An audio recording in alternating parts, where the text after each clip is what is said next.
What I learned is he's trying to reassure. He's trying to kind of do the financial equivalent of putting his foot on the ball and saying, right, calm down, guys, everything's going to be okay.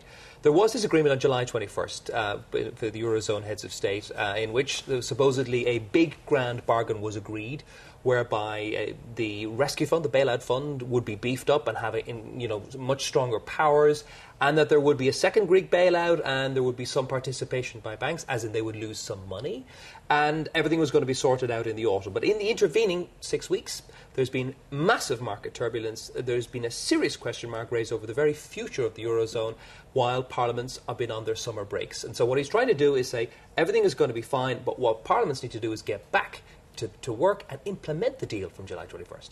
But he's said all that before, hasn't he? Ever since that deal was made, he's sort of been urging them to pick up the pace a little bit. Did he do anything different today?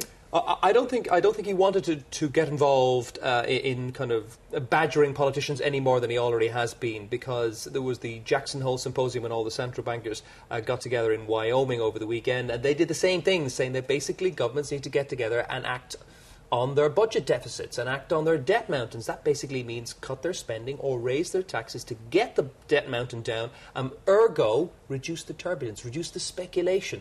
He was talking in that very wordy clip about intervening in the markets, and he was talking about refinancing. That basically means buying bonds, mostly Spanish and Italian bonds. And the reason he was doing that is because there was a question mark developing over Spain and Italy, two very large eurozone economies, as to whether they were going to have to go down the road that Portugal, Greece and Ireland have already gone down for a bailout. And of course a bailout that the European body politic simply couldn't afford.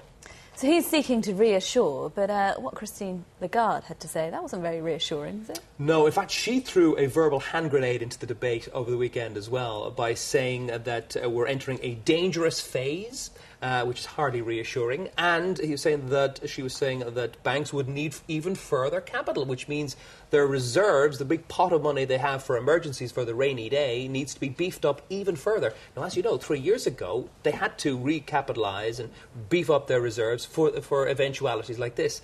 So asking them to beef up their reserves even more is a lot to ask, because the recapitalisation that happened 3 years ago was courtesy of taxpayers and governments. There's no more money in the taxpayer pot anymore.